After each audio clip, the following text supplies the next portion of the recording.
dan lil-muttaqin. Kemudian ditanya pula oleh Allah dalam afala yatadabbaruna, bagaimana Allah meletakkan dua sumber utama tasri', sunnah tasri'iyah, iaitu Al-Quran dan As-Sunnah sebagai panduan hidup yang tidak ada khilaf pada ittifaq dengan ulama mengatakan Quran dan Sunnah atas Quran. Jadi macam mana dalam puasa pada puasa pada bulan ini mampu membentuk diri ke arah taqwa seperti mana yang disebut tadi, kutiba ya ayyuhalladzina amanu kutiba alaikumusshiyam kama kutiba alal ladzina min qablikum la'allakum tattaqun.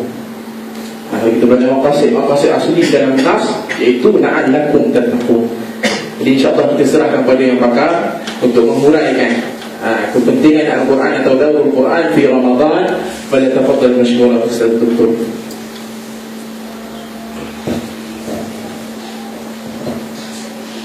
أعوذ بالله من الشيطان الرجيم. بسم الله الرحمن الرحيم. الحمد لله ثم الحمد لله. الحمد لله على نعمة الإسلام وكلمة الإخلاص وعلى دين نبينا محمد صلى الله عليه وسلم وعلى ملة أبينا إبراهيم حنيفا وما كان من المشركين. اللهم أبرأ إليك من حولي وقوتي إلى حولك وقوتك، فإنه لا حول ولا قوة إلا بك. نحمدك ربي أن جمعتنا على الإسلام وعقدت بين قلوبنا بآصرة الأخوة في الله. لو أنفقت ما في الأرض جميعا ما ألفت بين قلوبهم ولكن الله ألف بينهم إنه عزيز حكيم.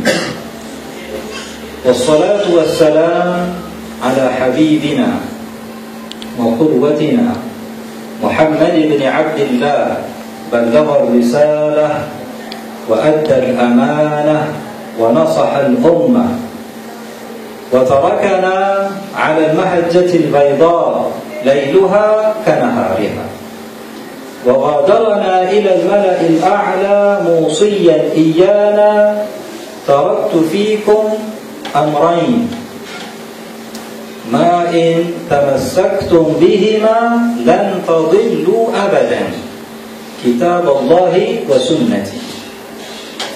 صلوات الله وسلامه عليه وعلى آله وأصحابه ومن دعا بدعوته إلى يوم الدين. أما بعد، فخير ما أحييكم به تحية الإسلام، وتحية الإسلام السلام. السلام عليكم ورحمة الله وبركاته. Waalaikumsalam warahmatullahi.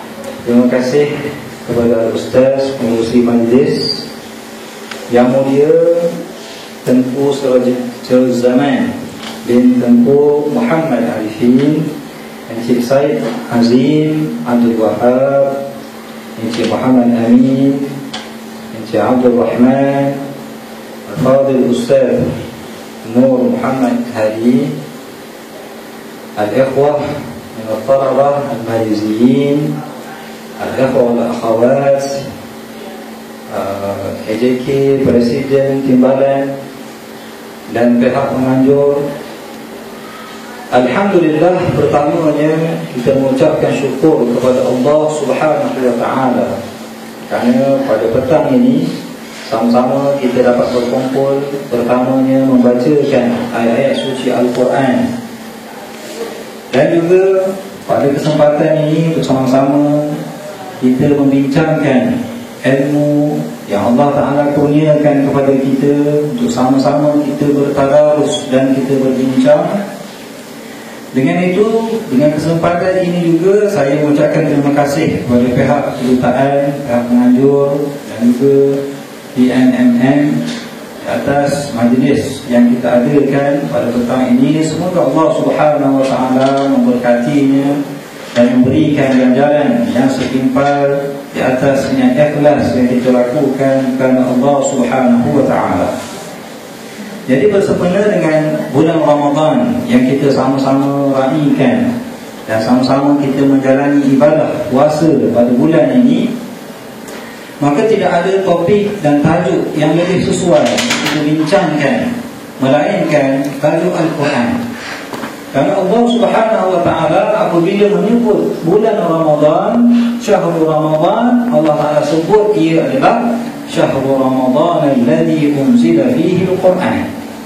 Ceritanya adalah cerita Al-Quran yang Allah Ta'ala berikan kepada bulan Ramadan, menjadikan bulan tersebut adalah bulan yang mulia dan bulan yang agung.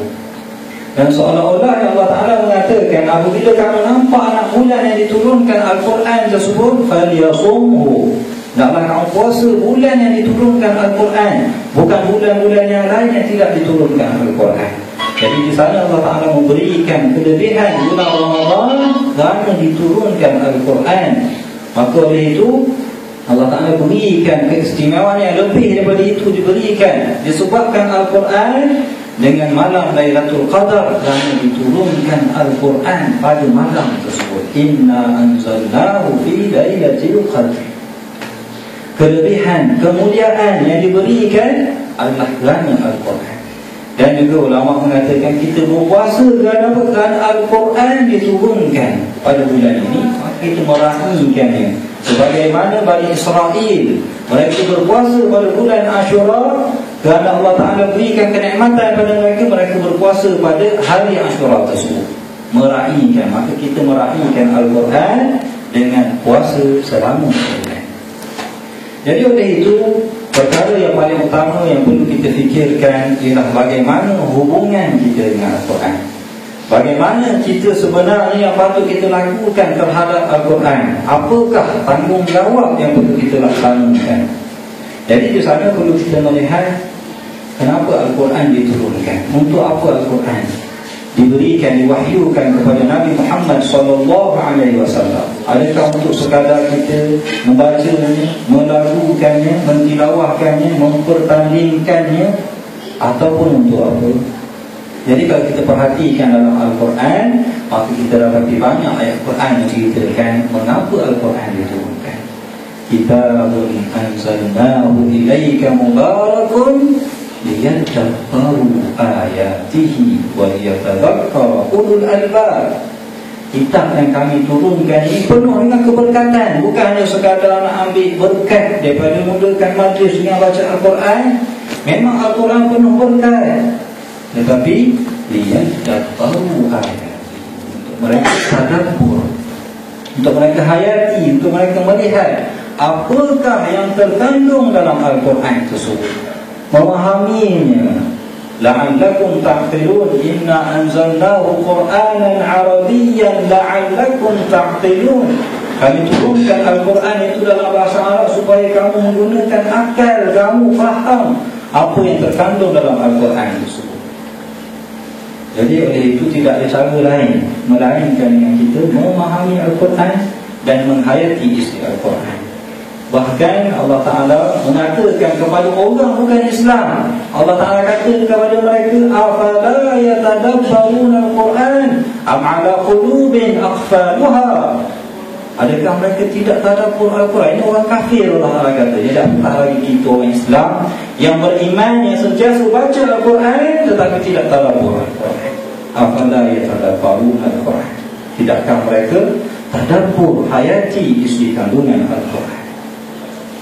Jadi oleh itu, bila kita melihat kepada risalah Al-Muhammadiyah, risalah Nabi Muhammad SAW, melihat kepada maqasid, mengapa Nabi kita diutuskan, adalah kerana Al-Quran. Tidak ada kerana yang lain.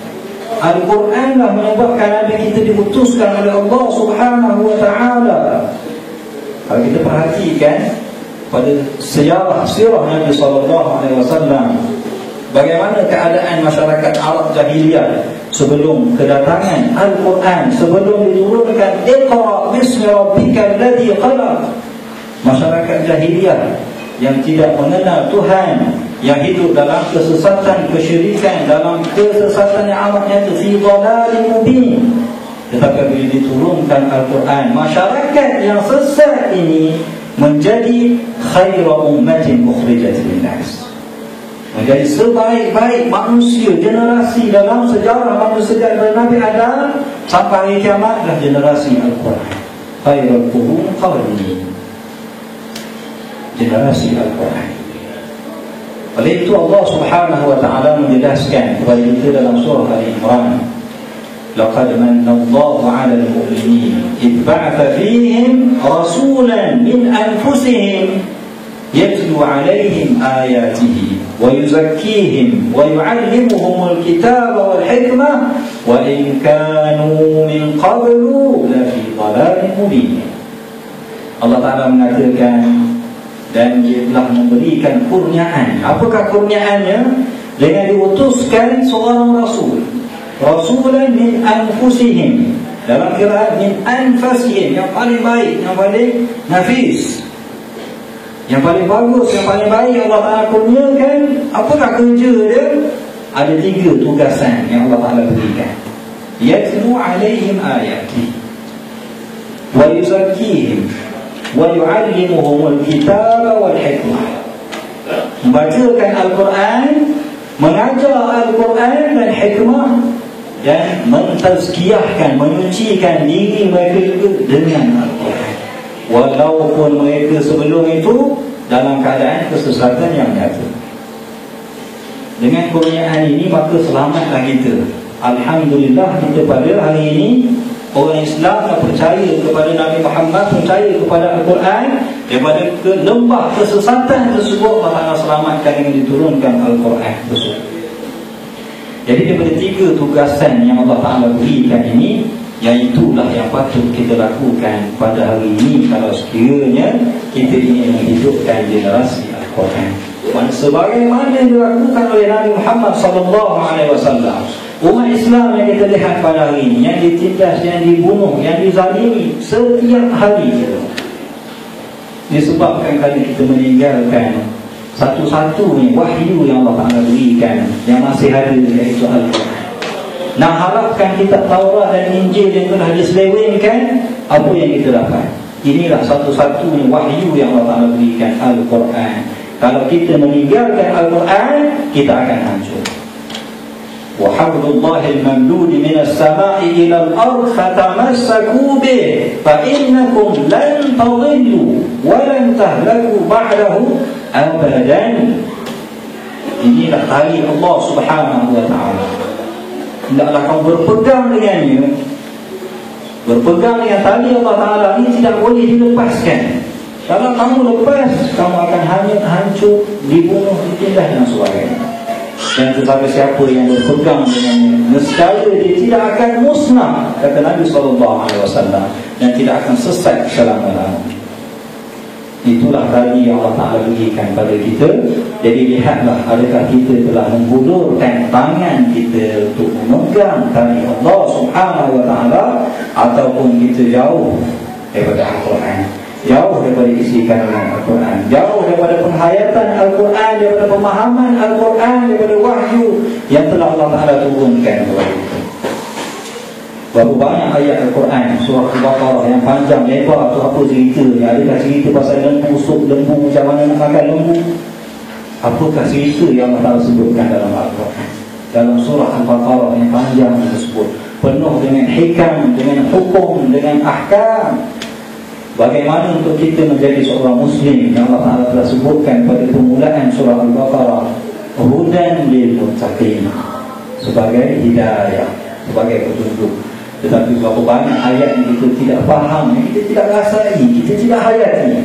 Jadi bagaimana kita nak mengharapkan kepada umat Islam untuk mereka terus bergaya dan berbilang dengan meninggalkan tali Allah Subhanahu wa ta'ala.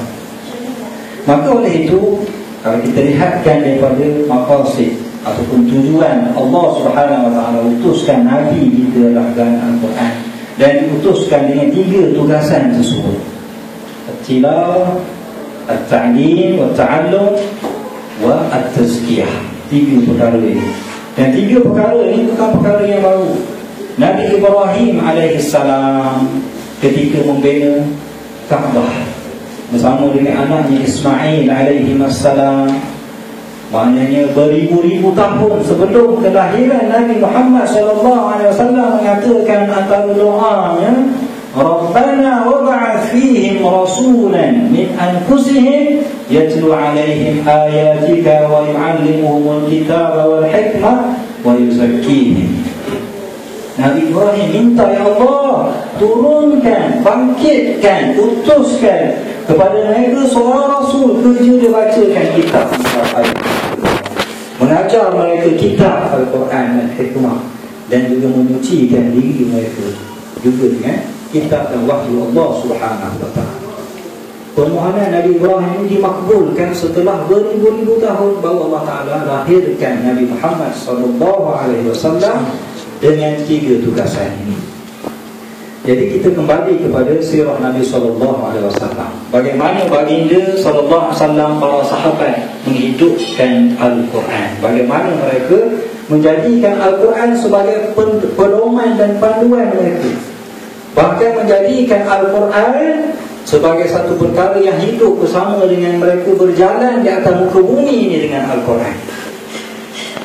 Sebagaimana Sayyidatina Aisyah radhiyallahu ta'ala anha ditanya, bagaimana akhlak Nabi sallallahu alaihi wasallam? Maka dijawab oleh Ummuna Aisyah radhiyallahu ta'ala anha, kana khuluquhul Quran. Ini bagaimana akhlak Nabi? Maka akhlak Nabi itu adalah Al-Quran. Nak tengok Al-Quran berjalan atas muka bumi, lihatlah akhlak Nabi SAW. Nabi SAW, sunnah Nabi semuanya adalah merupakan tatbik, merupakan akhlak kepada Al-Quran. Sebab itu Allah Ta'ala puji Nabi kita, akhlak Nabi kita, nyatakan, innaka la'ala khuluqin azim. Akhlak kamu adalah akhlak yang paling hebat. Kenapa? Kerana akhlak Al-Quran. Kenapa? Kerana akhlak Nabi adalah akhlak Al-Quranul Azim. Maka oleh itu akhlak Nabi juga adalah akhlak yang azim. Kerana keaziman, keagungan yang terdapat pada Al-Quran tersebut, apabila diamalkan, maka di sanalah keagungan, di sanalah kegemilangan. Tapi apabila kita meninggalkan Al-Quran, sudah tentu kita akan berada di dalam lembah yang hina, ditindas oleh umat-umat yang lain, dan tidak memandang lagi kita sebagai satu umat yang dihormati. Jadi apabila kita melihat kepada bagaimana Nabi SAW menghidupkan Al-Quran, adalah dengan mengadakan majlis-majlis Al-Quran.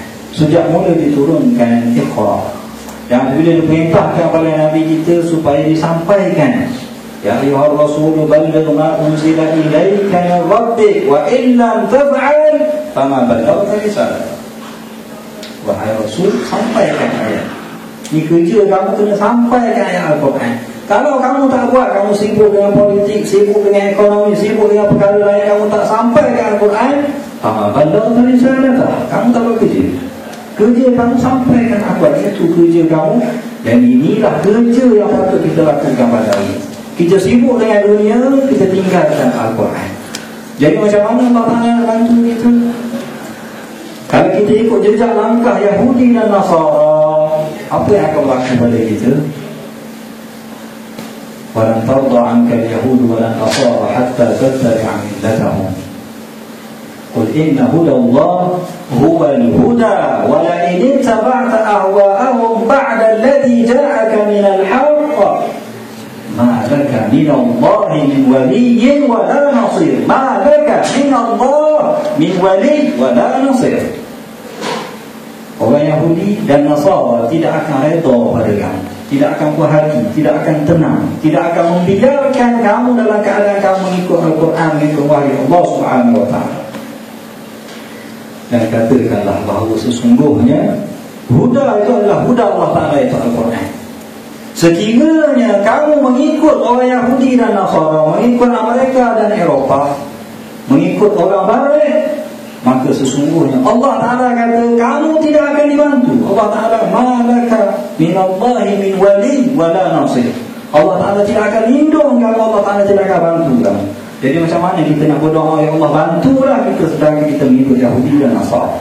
Apa yang kita minta? Macam mana Allah Ta'ala bantu? Dan ayat ini Allah Ta'ala kata kepada Nabi kita sallallahu alaihi wasallam, maka Allah Ta'ala kata, aku tidak berikan kepada kamu bantuan kalau kamu ikut Yahudi dan Nasara. Allah Ta'ala dah berikan peringatan kepada kita dalam surah yang kita baca setiap rakaat dalam solat kita, ghairil maghdubi alaihim waladdallin, bukan jalan orang yang dimurkai Yahudi dan orang Nasrani waladdallin, yang sesat. Kalau dua-dua kita ikut, maka hancurlah kita. Seperti dalam hadis yang ceritakan, la tattabi'anna sunanal ladina min qablikum shibran bi shibrin wa dhira'an bi dhira'in hatta law dakhalu juhra dabbin la dakhaltumuh. Hadis sahihun madiyah. Kamu akan mengikut, kata Nabi SAW, kamu akan mengikut jejak langkah umat-umat terdahulu. Para sahabat tanya, siapakah mereka? Siapakah lagi kalau bukan Yahudi dan Nasara? Dan kamu akan mengikut mereka sejengkal demi sejengkal, sedepa demi sedepa, sehingga mereka masuk dalam lubang biawak, kamu masuk sekali. Buat eksperimen, tengok biawak apa dalam lubang, kamu masuk ikut mereka. Itu adalah orang yang ikut Yahudi dan Nasara, yang tidak mengikut kepada jejak langkah Al-Quran. Sedangkan Allah Ta'ala dah beri amaran. Kalau kita baca Al-Quran, khususnya dalam surah Al-Baqarah, banyak cerita pasal Bani Israel, orang Yahudi dan Nasara. Dan apa yang kita hadapi pada sekarang, pada waktu ini, perkara yang sama. Yahudi dan Nasara, itulah mereka umat yang tidak membenarkan ataupun tidak meredai, yang tarda, yang tidak akan reda pada kita, yang tidak akan membiarkan kita mengikut kepada Al-Quran dan Sunnah Nabi SAW. Jadi kalau kita kembali semula kepada bagaimana Nabi SAW menghidupkan Al-Quran, iaitu dengan mendirikan majlis Al-Quran. Sebagaimana dalam sabda Nabi SAW, hadis yang sahih diriwayatkan Imam Muslim kepada Abi Hurairah, dan hadis yang panjang, antaranya, وَمَا اجْتَمَعَ قَوْمٌ فِي بَيْتٍ مِنْ بُيُوتِ اللَّهِ يَتْلُونَ كِتَابَ اللَّهِ وَيَتَدَارَسُونَهُ فِيمَا بَيْنَهُمْ إِلَّا نَزَلَتْ عَلَيْهِمُ السَّكِينَةُ وَغَشِيَتْهُمُ الرَّحْمَةُ وَحَفَّتْهُمُ الْمَلَائِكَةُ وَذَكَرَهُمُ اللَّهُ فِي مَنْ عِنْدَهُ. Sabda Nabi SAW, tidaklah sesuatu golongan, satu jamaah, satu kumpulan, ijtama'a, berkumpul. Macam mana kita berkumpul? Tapi apa kerja mereka? Mereka berkumpul di rumah Allah Subhanahu Wa Taala, di mana-mana sahaja dalam riwayat yang lain. Apa kerja mereka? Bukan berborak, bersembang. Apa kerja mereka? Yatluna kitab Allah, baca Al-Quran. Dan bukan hanya sekadar baca, wa yatadarasunahu fima bainahum, mereka bertadarus. Dan tadarus dalam bahasa Arab bukan sebagaimana yang kita faham di Malaysia tadarus. Tadarus maksud mempelajari isi kandungannya, hukumnya, perintahnya, peringatannya, larangannya, apa yang Allah Ta'ala sebutkan, pengamalannya, yang itu yang dibincangkan oleh mereka. Dan mereka lah orang-orang yang Rabbani. Walakin kunu Rabbaniyin. Macam mana nak jadi Rabbaniyin? Bima kuntum tu'allimuna al-kitab wa bima kuntum tadrusun. Bagaimana kamu belajar, kamu pelajarinya, kamu mengkaji Al-Quran, itulah orang Rabbani. Jadi dalam hadis ini mengatakan ada 3 perkara yang disebut. Pertama ni mesti berkumpul. Mana bukan seorang diri bertapa dekat Gua Hira menunggu wahyu, itu tidak dapat. Dia adalah berkumpul bersama dengan orang beriman, duduk bersama-sama, baca Al-Quran. Al-Quran mesti kena ada dan mesti kena baca. Dan kemudian mereka bertadarus, lihat apa yang Allah Ta'ala sebutkan dalam Al-Quran tersebut, mengkaji, mengetahui dan bagaimana cara untuk mengamalkan Al-Quran tersebut. Jadi orang yang melakukan perkara ini, apa yang mereka dapat? Nabi kita mengatakan, illa nazalat alaihimus sakinah, mereka diturunkan as-sakinah, ketenangan, tenang.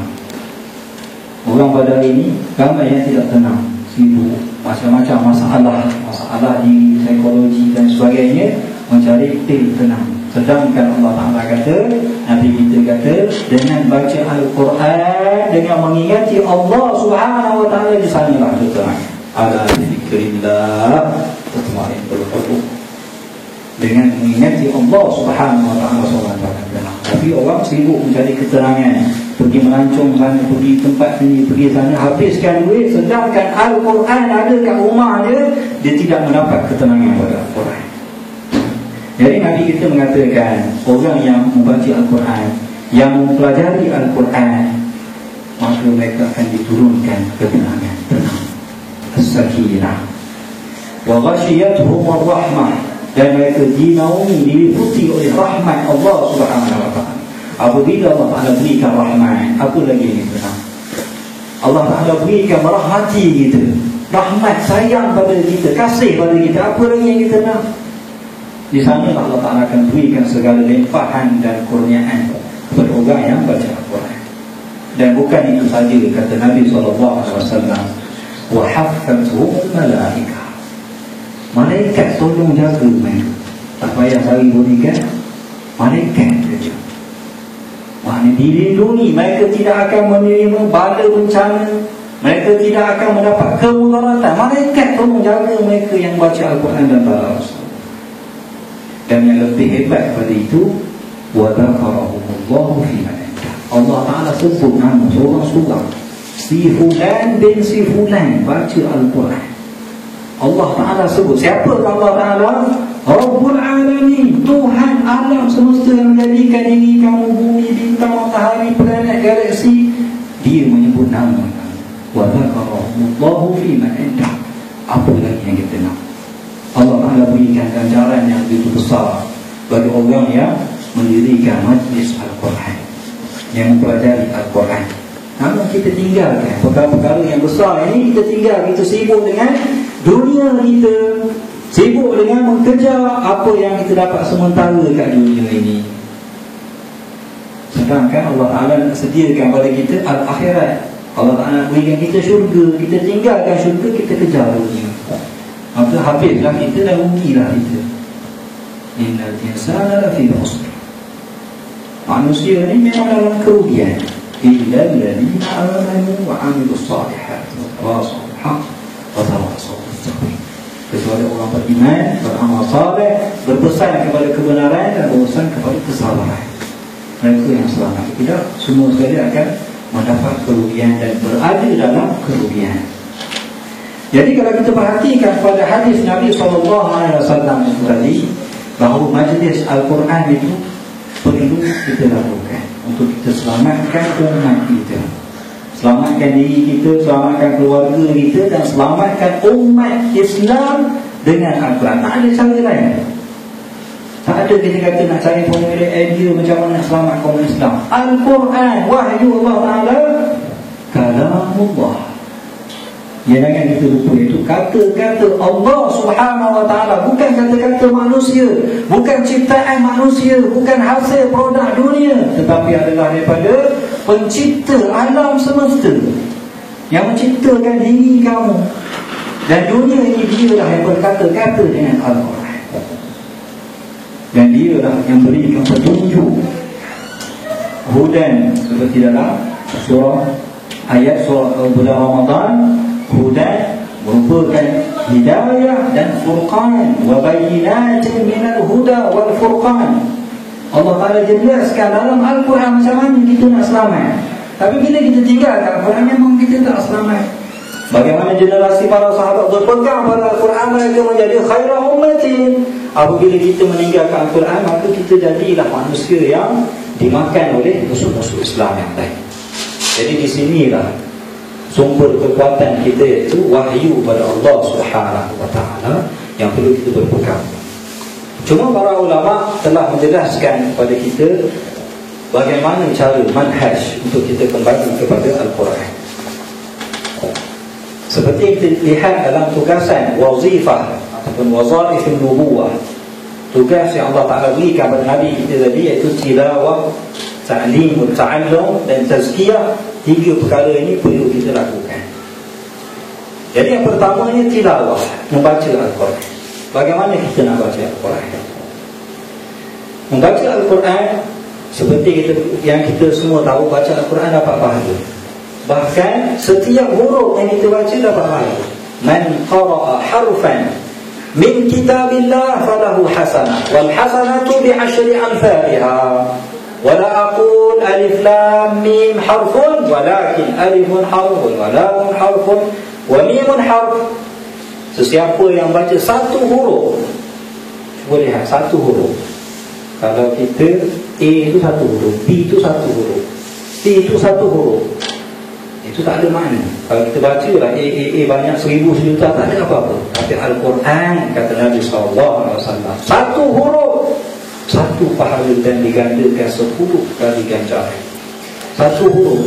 Al-Quran tak boleh kita nak samakan dengan apa-apa yang lain, kerana dia dah kata-kata Allah Subhanahu Wa Taala. Satu huruf dia ada makna yang Allah Ta'ala mengetahuinya.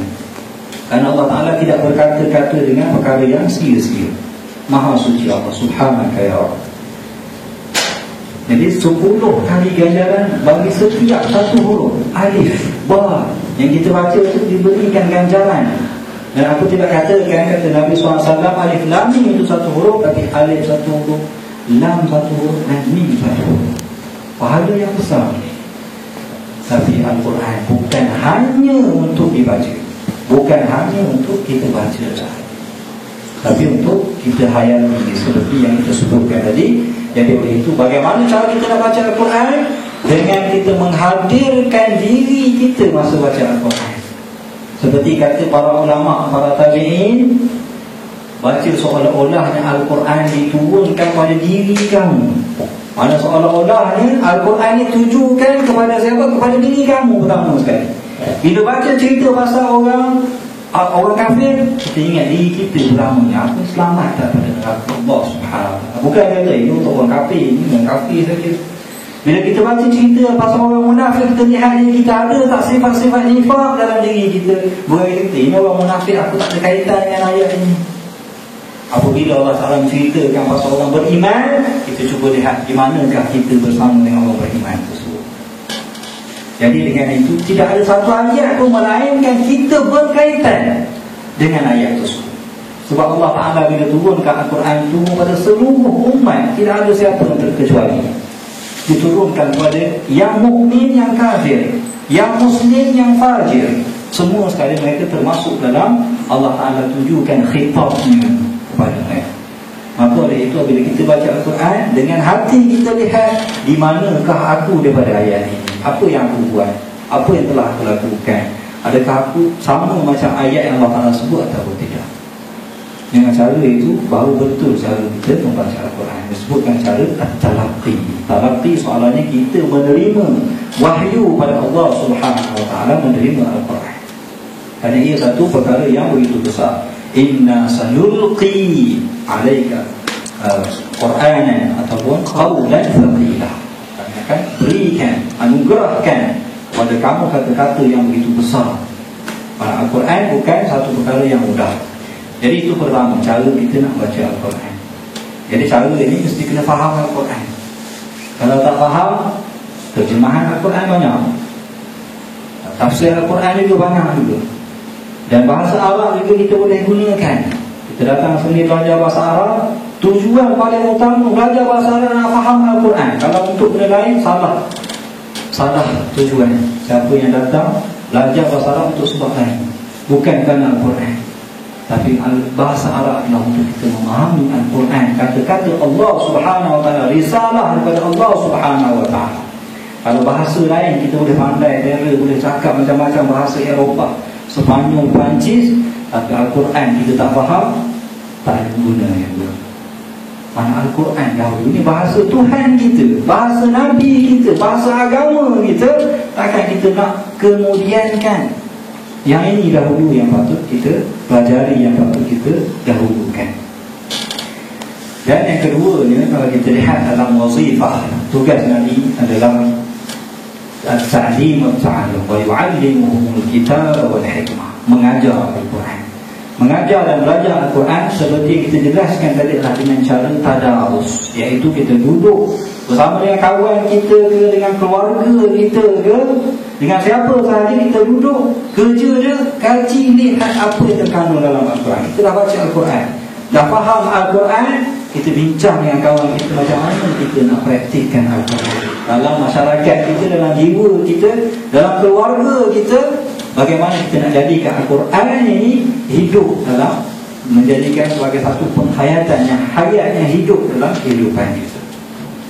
Tadi tadarus seperti yang kita jelaskan dalam hadis Nabi SAW. Dan yang terakhir sekali iaitu at-tazkiyah. Tazkiyatu an-nafs, iaitu menyucikan diri kita. Caranya adalah cara tadabbur. Tadabbur maksudnya kita melihat pada ayat Al-Quran, pertamanya lihat pada diri kita dahulu. Setelah itu kita lihat pada keluarga kita dan masyarakat kita. Banyak ayat Al-Quran Allah Ta'ala cerita pasal umat terdahulu, kisah Nabi-Nabi terdahulu. Tujuannya untuk kita tengok pada umat pada hari ini, apa yang mereka lakukan pada zaman dahulu. Apabila Allah Ta'ala murka, samalah juga pada hari ini. Bila mereka meninggalkan wahyu, Allah Ta'ala turunkan kemurkaannya. Maka samalah juga umat pada hari ini. Berlaku cerita-cerita pada zaman dahulu, Allah Ta'ala suruh kita ambil iktibar, peringatan, supaya kita tahu bahawa Allah Ta'ala lah yang telah menciptakan kita, yang telah memutuskan kepada kita para rasulnya. Tujuan dia kita mengikut wahyu dan apa yang telah Allah Ta'ala turunkan.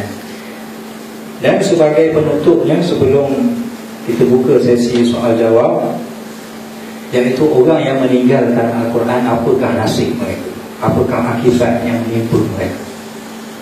Firman Allah Subhanahu wa Ta'ala dalam surah Taha, وَمَنْ أَعْرَضَ عَنْ ذِكْرِي فَإِنَّ لَهُ مَعِيشَةً ضَنْكًا وَنَحْشُرُهُ يَوْمَ الْقِيَامَةِ أَعْمَى قَالَ رَبِّ لِمَ حَشَرْتَنِي أَعْمَى وَقَدْ كُنْتُ بَصِيرًا قَالَ كَذَلِكَ أَتَتْكَ آيَاتُنَا فَنَسِيتَهَا وَكَذَلِكَ الْيَوْمَ تُنْسَى. Dan sesiapa yang berpaling daripada ayat-ayat peringatan Allah Subhanahu wa Ta'ala, Al-Quran, berpaling pada Allah, tak nak Al-Quran, tinggalkan Al-Quran, tak perlu pada Al-Quran, rasa benda lain lebih penting, lebih bagus daripada Al-Quran, apakah nasib mereka? Pertamanya, ma'isyatan dhanka, hidup sengsara. Itu Allah Ta'ala kata.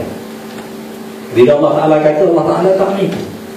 Ada satu perkara yang benar, hidup sengsara bagi orang yang meninggalkan Al-Quran, meninggalkan peringatan Al-Quran. Dan bukan itu sahaja, pada hari kiamat nanti akan dibangkitkan. Bagaimana dibangkitkan? A'ma, buta. Kat dunia dia celik, nampak rokok, nampak orang, nampak, tapi ke akhirat nanti buta.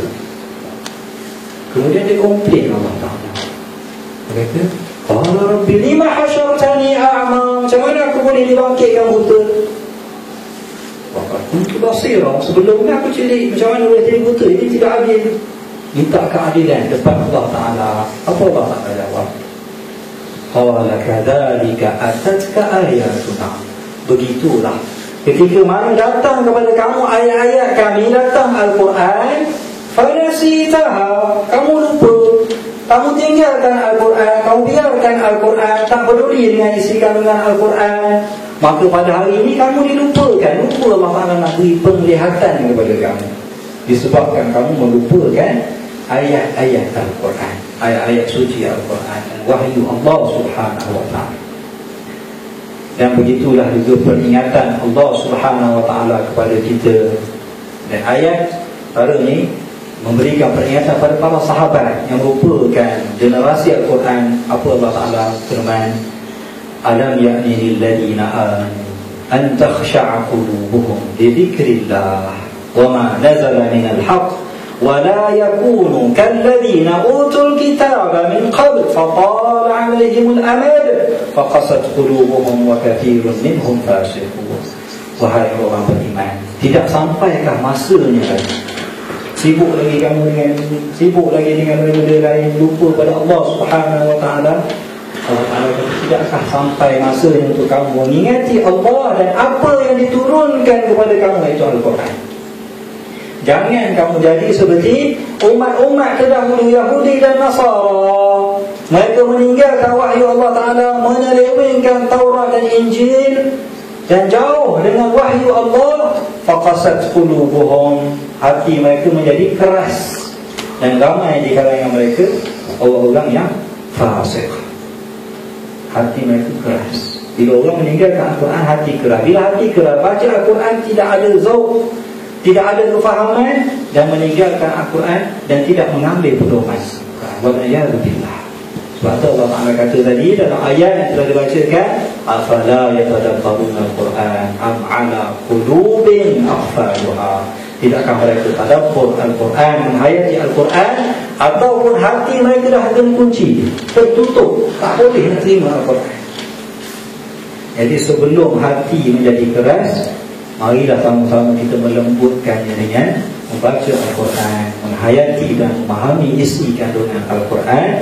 Maka itulah satu-satunya penyelamat bagi kita, dan itulah satu-satunya penawar bagi kita. Wa nazzilu minal Qur'ani ma huwa shifaa' wa rahmatun lil mu'minin. Itulah syifa, penawar yang Allah Ta'ala berikan. Kalau kita tidak ambil, maka kita akan berada dalam kesengsaraan. Jadi insya-Allah setakat itu dulu yang kita akan beri kepada pengurusi majlis, dan kita akan buka soal sesi jawab.